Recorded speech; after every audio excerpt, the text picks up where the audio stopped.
The heirloom ring felt like a shard of ice in my palm. Standing on a bridge over the Seine, I watched Paris blur into a watercolor of broken light. He had ended us an hour ago, explaining with chilling calm that my world was no longer compatible with the one he was entering. I wasn't an asset. I was a liability. My fingers trembled over the railing, ready to release the last glittering piece of our shattered promise into the dark water below. Just as I prepared to let go, my phone buzzed.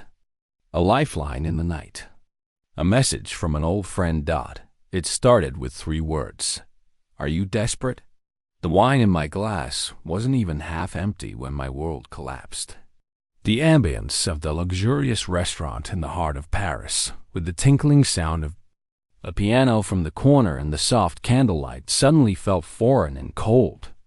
I had just been telling Julian about a small chapel in Provence, where I dreamed of having our wedding when he cut me off, his voice without a ripple of emotion. We need to talk, Clara. My heart dropped. It was the kind of sentence people only used to begin and ending. I forced a smile, hoping I had misheard. Is there a problem with the flower vendor? I know it's a bit hard to book those white roses. He didn't answer my question. Instead, he pushed his wine glass aside, a gesture that was both decisive and cold. This isn't about the wedding, because there isn't going to be one. Every word he uttered felt like shards of broken glass lodging in my chest. What? What are you saying? I whispered, my breath caught in my throat. We need to be realistic, Clara, he said, leaning back in his chair, his expression as if he'd just unburdened himself of some invisible weight. Our paths have diverged. I've met new people, more important connections. Isabella Dubois. She and I have a synergy of vision that I don't find with us. Isabella Dubois, the only daughter of the chairman of the Dubois Financial Group, a man who could move the stock market with a single press release. The dizziness hit me. You're leaving me for her? Don't put it like that, he replied, though the truth was laid bare. This is for the best for both of us. You deserve a simpler life. He spoke of me as if I were an outdated model. And then, as if the pain he'd inflicted wasn't enough, he added in that same even tone. And the ring. It's a family heirloom. My mother would never accept it belonging to someone outside the family. My hands were ice cold, but I did it. I took it off, the ring I had admired hundreds of times, and placed it gently on the white linen tablecloth between us. Thank you for being honest, my voice cracked. I stood up and walked away without looking back. I walked past the laughing couples, past the curious eyes, and pushed through the heavy glass doors. Only when the cold night air of the Seine enveloped me did the tears begin to fall. I couldn't go back to the apartment we had built together in Le Marais. I didn't want to see the half-finished plans, the wedding dress hanging in the closet. But when I arrived, everything had already been decided. My belongings were packed neatly into cardboard boxes, stacked by the entryway. Clothes, books, toiletries, all sorted and sealed like a returned package. This certainly wasn't Julian's work. He wasn't that meticulous. It could only have been his mother. I sank to the floor, next to the ruins of my life. I had given up my old apartment to a student last month. Every cent of my savings had been poured into a wedding that would never happen. I opened my banking app, the red numbers searing my retinas. Less than 100 euros and a full week until payday. That's when I did something I hadn't done in over a year. I called Elena, the woman who had taken me in from the orphanage. Her warm, steady voice answered on the second ring. Clara, my dear, I was just about to call you. The roses in the garden are blooming beautifully. I couldn't form words. A choked sob escaped instead of a reply. That was all it took. An hour. Later, I was curled up on her one old sofa in her small house in the suburbs, cradling a mug of hot chamomile tea. Elena didn't ask many questions. She just quietly stroked my hair, just as she had when I was 13, heartbroken after being returned by a foster family. She draped a thick woolen blanket over me and said, "Stay as long as you need, you hear me? There's always room for you here. You don't have to prove anything to anyone." That night, I didn't sleep. I lay on the fold-out bed in her living room, staring at the ceiling, replaying the conversation with Julian, his calmness, the clean way he had erased me from his life. Had he ever truly loved me, or was I just a temporary choice until someone with the last name Dubois came along? As dawn broke, the pain morphed into something heavier: shame. I was supposed to be starting a new chapter of my life with a family of my own. Instead, I was back at square one. 28 years old, heartbroken, homeless, and humiliated. The days that followed passed like a slow-motion film, blurry and soulless. I existed in Elena's cozy home, but my mind was an empty room where Julian's words echoed off the walls. Sleep wouldn't come, or if it did, it was just a fleeting fog. That brought no rest. I lost weight. Coffee became the only thing I could swallow, its bitterness as familiar as the ache in my heart. Elena didn't say much. She would just quietly leave a plate of toast on the table in the morning and a glass of warm milk before I went upstairs. Her silent care was both a comfort and a knife that twisted deeper, reminding me of my own failure. I had once promised to build a family of my own, to make her proud. Now, I was a burden again. Returning to the hospital was torture. I'd put on my white uniform like a suit of armor, hiding the person who was shattering inside. The smell of antiseptic, the steady beeping of machines, the endless corridors, it all became a perfect backdrop for me to function like a machine. I checked pulses, administered injections, wrote in charts. I focused on the pain of others to forget my own. But the escape didn't last long. "Clara, have you set a date yet?" Sophie, another nurse, asked cheerfully when we met in the cafeteria. My chest tightened. I could feel my facial muscles tense into a smile I didn't feel. "We've postponed it," I said, the lie rolling off my tongue with terrifying ease. Julian had an unexpected business trip. Every time I said it, I felt a small part of me die. On the third day of this aimless existence, as I sat in the break room, staring tiredly at the gray Parisian rain outside, my phone buzzed. It was a message from Chloe, a former colleague who had moved to a headhunting firm in London. "Are you still alive? Got a crazy offer here, but the money is no joke. Live-in nurse in Switzerland, room and board in a mansion overlooking Lake Geneva. Caring for some tech mogul, paralyzed after an accident.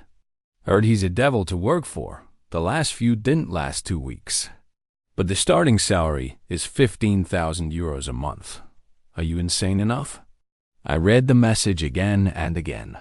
15,000 euros. The number made me rub my eyes and reread. It was absurd. It felt like a cruel joke. But the word escape suddenly screamed in my head. Escape from this city, from these memories, from the pitying glances and questions about a non-existent wedding. Desperation is a powerful motivator. I had nothing to lose. "Send me the contact info," I texted back. 10 minutes later, I had a name. And a number. Madame Villeneuve, estate manager. I called at midnight, standing on Elena's balcony, breathing in the cold air to keep myself calm. The woman's voice on the other end was sharp as a knife, devoid of emotion. "Can you be here for an interview at 9 a.m. tomorrow?" I'm in Paris," I stammered. "I didn't ask where you are. I asked if you can be here." A pause. In that moment, I saw my future. Either continue sinking in this swamp or grab the thorny rope that had just been thrown down to me. "Yes, I'll be there. Bring your credentials and relevant papers. The earliest train from Paris to Geneva is at 6:15 a.m. Don't be late." The line went dead. I used almost all the money I had left to buy A train ticket that night. The train carried me through the French countryside, then climbed into the hills of Switzerland, where the air itself seemed different from the world below. The mansion came into view, a fortress of glass and granite, cold and majestic, carved. Into the mountainside. Madame Villeneuve, a woman in her 60s, slender in a flawless black suit, looked me up and down. The interview took place swiftly in a large, minimalist room. She glanced over my resume, asked exactly 4 questions, and never smiled once. Finally, she said, "The position is yours. The terms are clear. 24/7 availability. 2 days off per month. No visitors allowed. The highest priorities are professional expertise and discretion. Anything you see or hear here is not to leave these walls." She pushed a folder towards me. "The salary has been stated, plus a bonus depending on the patient's progress. Do you agree?" I tried not to react. I gripped the arms of the chair to stop myself from laughing or crying. That number wasn't just a life raft. It was an entire ship. I had no plan. I had nothing but a bleeding heart and an empty duffel bag. "I agree," I said, my voice steadier than I expected. Madame Villeneuve nodded. "Good. Here is the contract. Your patient is Mr. Damian Knight. You will start tomorrow morning." The name meant nothing to me then, but I knew my life, for better or worse, was about to change forever because of it. The next morning, I woke up in a room that was luxurious but empty. The early morning sunlight of the Alps shone through the large window, painting a majestic natural scene, but inside the mansion was an almost absolute stillness. Not a sound, except for my own footsteps being swallowed by the thick carpets. Everything was polished, cold, and perfectly arranged, an expensive silence. Madame Villeneuve met me in the hallway, holding a tablet. She didn't look at me, only said, "Mr. Knight is in his room. Remember, professionalism and patience. Don't take his words personally." "I understand," I replied. She stopped before a large oak door, a flicker of hesitation on her face. "Are you sure you want to do this?" It wasn't a normal question. It was a final warning. I swallowed hard, clutching the folder in my hand. "I'm sure." She knocked twice, then opened it without waiting. The room inside was absurdly large. A vaulted ceiling, and a wall made entirely of glass overlooking a forest of pine trees stretching down the mountainside. Sunlight flooded in, illuminating the pale hardwood floor. It felt less like a bedroom and more like a palace built for a lonely king. And there he was, by the glass wall, sitting in a modern black wheelchair, his back to us. "Mr. Knight," Madame Villeneuve said, her voice crisp. "Your new nurse has arrived, Miss Clara Laurent." He didn't turn around right away. Only his long fingers tapped lightly on the armrest. Then finally, the wheelchair pivoted, and my breath caught in my throat. I don't know what I was expecting. An older man, perhaps frail and withered. But Damian Knight was young, probably in his early 30s. Tall even while sitting, with thick dark hair, a sharp jawline, and gray eyes like cut glass. Yet there was an air of exhaustion about him. His skin was pale, his frame lean, but it was his expression that warned me. He looked at me as if I were a foregone disappointment. "So," he began, his voice low and laced with sarcasm. "They sent another one." I opened my mouth to speak, but he cut me off. "What's the bet this time, Madame Villeneuve? A week or 10 days? Madame Villeneuve didn't answer. She only said, "I'll leave you two to get acquainted," and left, closing the door behind her. Silence. Stretched. "I'm not here to place bets," I finally said, trying to keep my voice steady. "I'm here to do my job." He rolled his chair a few feet closer, examining me like a piece of art he didn't particularly like. "And what job do you think that is?" "Administering medication, physical therapy, monitoring vitals, supporting the rehabilitation process." He snorted. You forgot the part where you nod sympathetically while I fail to walk. That's usually everyone's favorite part. I didn't flinch. I'm not here to pity you. He tilted his head slightly, a flicker of something in his gray eyes. Oh, that's new. Most of them break by day 3. Maybe I'll surprise you. Maybe, he said, but the smirk that curled at the edge of his mouth made it clear he didn't believe. Our first day passed in stiff silence. I administered his medication, reviewed his therapy plan, and took careful notes.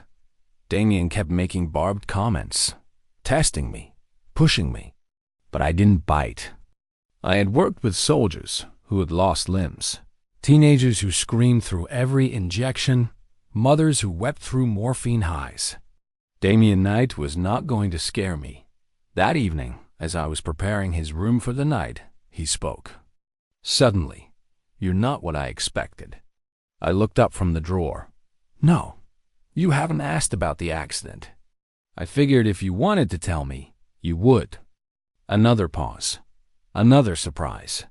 "It was a ski trip," he finally said. "Solo. I lost control on a ridge. Woke up in a helicopter and haven't stood unaided since." I nodded. "Thank you for telling me." He stared at me for a long time. "Why did you take this job?" I needed it. Not the money. Why this job? I met his gaze directly. Because I've been lied to. Because I know what it feels like to be thrown away. His expression changed, just for a second, like a crack in a wall of ice. Then he turned his face back to the window. "Don't get attached," he said. "I don't do gratitude, and I don't do friendship." "Good," I replied. "I don't do illusions." He said nothing more after that, but he didn't dismiss me either. The change didn't happen right away. It came on the 5th night. I wasn't supposed to be awake that night, but the wind had been howling outside since midnight, shaking the windows like a restless ghost, unable to decide whether to come in or stay out. I got up to close the curtains and noticed a sliver of light still on from the gym in the West Wing, an area Damian rarely allowed anyone into alone. At first, I ignored it. I told myself he had probably fallen asleep watching TV in there. But something pulled at me, a quiet, instinctive feeling. I slipped on a sweater, padded down the silent hall, and pushed the gym door open just enough to peek inside. And what I saw stopped everything. Damian Knight was standing. Not completely, and not without aid. He was gripping a pair of parallel bars, his arms taut with strain, sweat trickling down his temple. His legs trembled beneath him, every muscle engaged. But he was doing it. Slowly, determinedly, one painstaking step at a time. My breath caught. He didn't notice me at first, too focused. But the soft creak of the door gave me away. He turned, saw me, and his expression instantly shifted from effort to rage. "What the hell are you doing here?" he snapped. "I heard a noise. I thought ... Get out," Damian ordered. "Right now." I didn't move. I couldn't. Not because I was scared, but because something in my chest had already changed. He wasn't hopeless. He wasn't finished. He was hiding his progress. "Why?" I asked softly. "Why are you keeping this a secret?"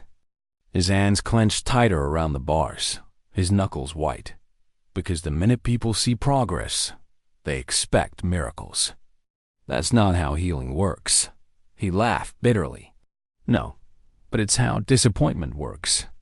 I've already watched people walk away once when they realized I wasn't going to magically rise from this chair and be the man I once was. I'm not doing that again. So, instead, you pretend there's nothing left. That you've given up." His jaw tightened. "You don't understand." I stepped closer, cautiously, as if approaching a wounded animal. "Maybe I do." His eyes locked onto mine, furious and uncertain. "I won't tell anyone," I said. "But if you let me help you, really help you, we can work towards something better. You don't have to do this alone." "Why?" he demanded. "Why do you care?"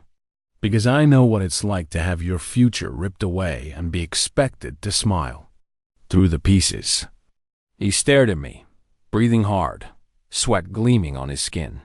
I thought he would yell again, order me out, or threaten to fire me. Instead, he slowly lowered himself back into his wheelchair, silent and exhausted. Finally, he muttered, "Fine." My heart leaped. "We keep this between us," he added. "No one finds out." "I understand, and you follow my lead. I say stop, we stop. I say go, you help. That's it." Agreed. He studied me, his eyes still sharp, but something had shifted, something unspoken. "You're not like the others," I shrugged. "I'm not trying to be." The mornings that followed began in silence, before dawn could warm the tiles in the kitchen, and before Madame Villeneuve started her day.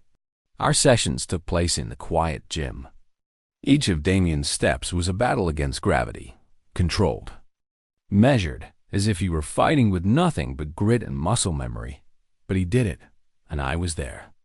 Not to cheer, not to pity, but simply to support.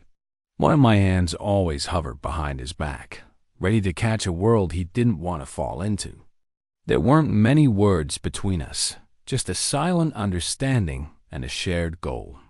The wall of ice between us had begun to melt, replaced by a fragile trust. That piece was shattered by a voice. I was organizing the medicine cabinet in my room when I heard it. Deep, confident, and too slick. A man's voice, not Damian's, and not a staff. Members. Curious, I moved quietly toward the main hall and followed the sound to the west sitting room. There, lounging on the leather sofa, was a man in his 40s, an expensive watch glinting in the morning sun. He was holding a glass of something that was definitely not juice. "Damian, you look like hell." The man laughed. Damian, sitting across from him, offered only a tight smile. "Good to see you too, Marcus." That was my introduction to Marcus Vance, Damian's longtime business partner. The man who, according to Madame Villeneuve, had stepped up to manage Knight Technologies after Damian's accident. Something about him made my skin crawl. Maybe it was the way he looked at Damian as if he were still measuring his worth. Or maybe it was the way his eyes landed on me when I walked in with the tea tray. Slow, assessing, and invasive. "The new one?" he asked. "Clara Laurent," I said evenly, setting down the tray. "Is she any better than the last three?" Marcus quipped, sipping his drink. "She's not here to entertain you," Damian replied coldly. "She's my nurse." The conversation turned to business. Mergers, investor tensions, government contracts. I tried to make myself invisible. The one word froze me where I stood. Dubois. Marcus leaned in, lowering his voice. "Isabella," said her father, "is ready to push the funds through. We just need to transfer the control package to the shell company. Dubois Capital will absorb it. He has contacts on the tech board. An easy way in." Damian didn't respond. He stared out the window, his knuckles white against the armrest of his chair. "I've already prepared the contracts," Marcus continued. "We just need your signature." "Later," Damian said. "I'll look them over." "You've been saying that for weeks."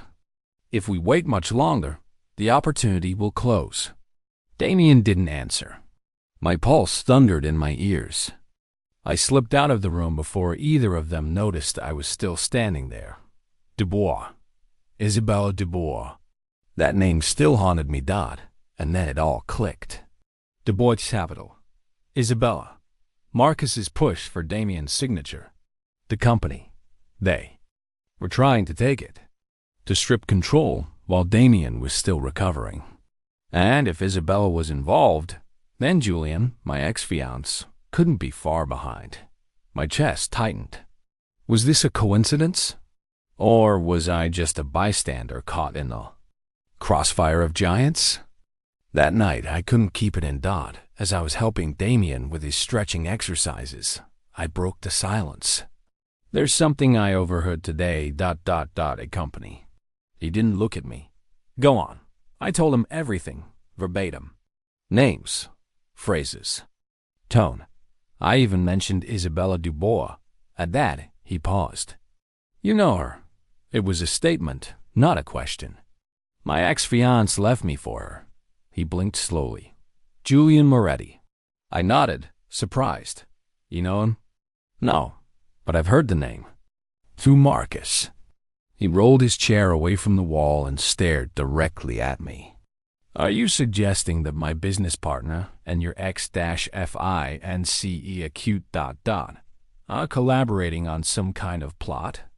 I'm suggesting it's too much of a coincidence. He said nothing for a long moment. Finally, he said, I'll review the documents. That was it. I tried not to feel disappointed. I had hoped for more, maybe belief, maybe action. But instead, Damian retreated into silence, as if everything I had said had fallen into a void. That night, I paced my room like a caged animal. Was I wrong? Was I imagining shadows? Or worse, was I right, and no one would believe me? I spent that night in turmoil, unsure of what to expect. Damian's silence was more unsettling than any dismissal. But the next morning, a knock sounded on my door. He never knocked. When I opened it, Damian was sitting in his wheelchair, a folder in his lap. You were right, he said, without preamble. Dubois Capital isn't just investing. These papers would transfer all decision-making rights and ownership to a holding company Marcus formed 2 months ago, hidden under layers of shell corporations. My breath hitched. I want you to help me stop them, he said, handing me the folder. Are you sure? I asked. After everything ... Damian nodded, his eyes now sharp and resolute. If they think I'm too weak to fight, then they've forgotten who. I was before I fell. The plan was mapped out over the following days. Every night, after the staff had gone and the mansion was dark, Damian and I sat across from each other at the long oak table in the study, poring over documents and strategy. Notes. His hand would sometimes tremble from exhaustion, but his voice remained steady.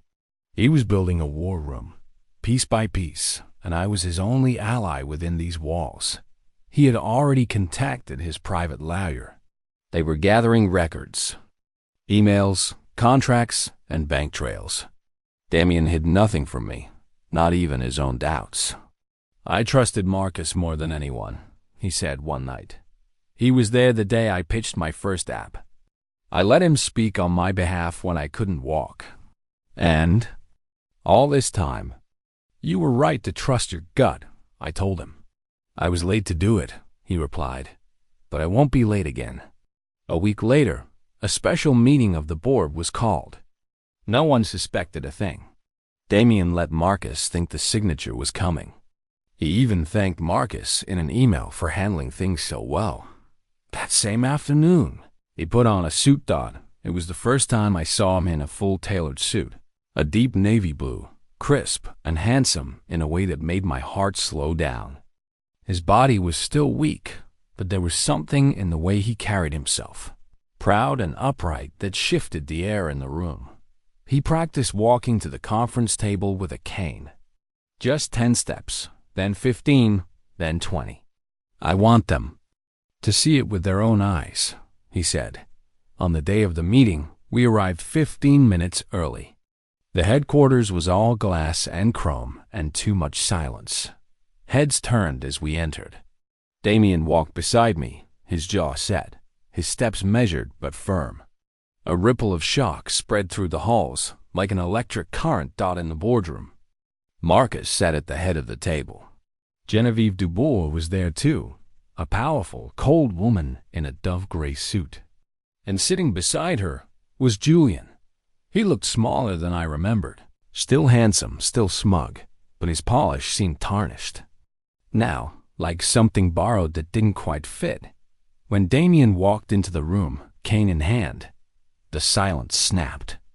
You're walking, Marcus said, his voice laced with shock. Not perfectly, Damian replied, but enough. He didn't sit down. He walked directly to the head of the table, paused, and looked Marcus dead in the eyes. "This meeting is now under my authority," he said calmly, "and I'll begin with this." He placed a folder on the table and flipped it open. The room watched as he laid out every forged trail, every backdoor clause, every proof of Marcus's attempt to hand control of Knight Technologies to a private shell company owned by Dubois Capital. Genevieve Dubois didn't flinch. Julian shifted uncomfortably. The color slowly drained from Marcus's face. "You can't prove intent," Marcus muttered. "I don't have to," Damian replied. "I only have to prove breach of fiduciary duty, which I just did." The board began to stir. The general counsel stood up. "Mr. Knight, would you like to request an immediate vote of no confidence?" "I would," Damian said. "Effective immediately." Chaos erupted.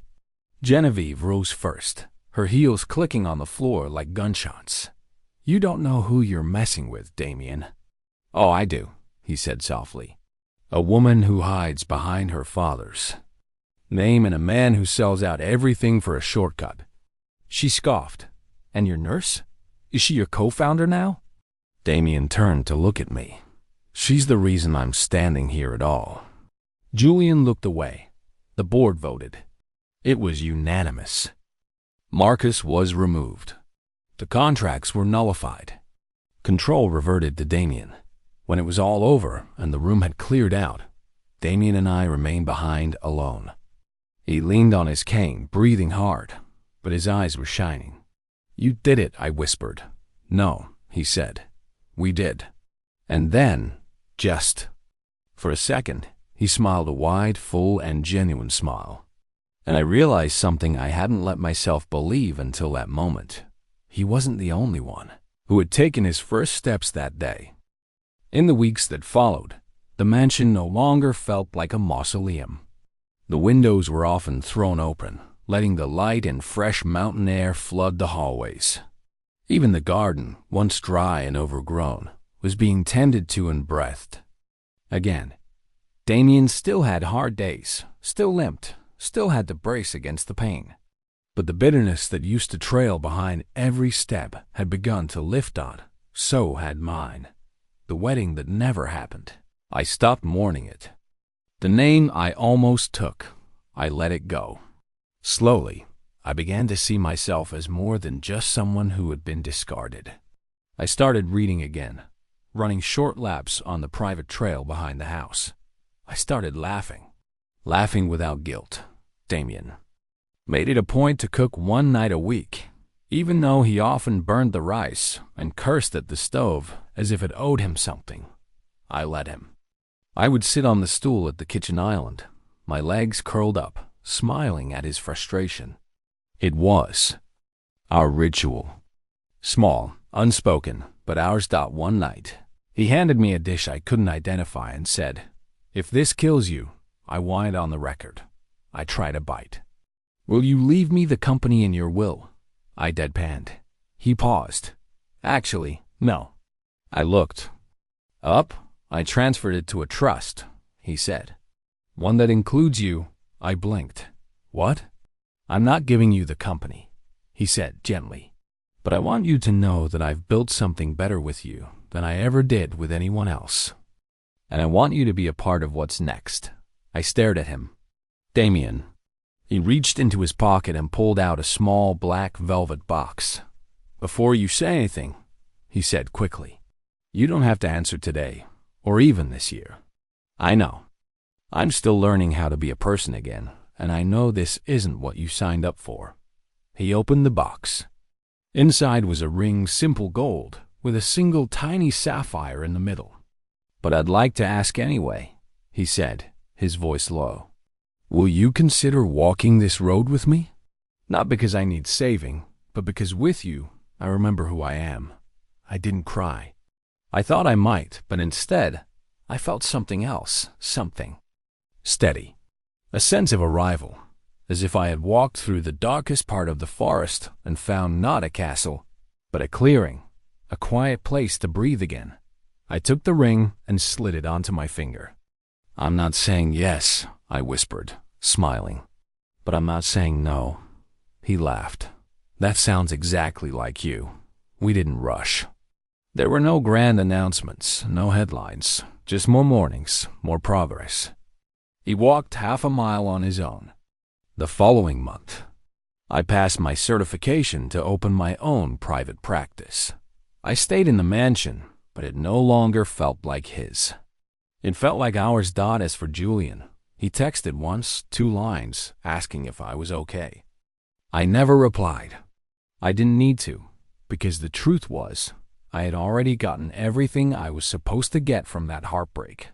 A lesson, a detour, and a doorway into a life I hadn't even dared to imagine. By the fall, Damian had stopped using the chair altogether. On his birthday, we took a short trip up to the coast. Just us. He walked beside me down the beach at sunset, sand clinging to our feet, the wind cold enough to sting. At one point, he looked out over the ocean and said, "Do you think we'll ever go back to who we were before all this?" I shook my head. I hope not. He turned to me, and I added, "Because who we became is better." He didn't respond. He just reached for my hand and didn't let go.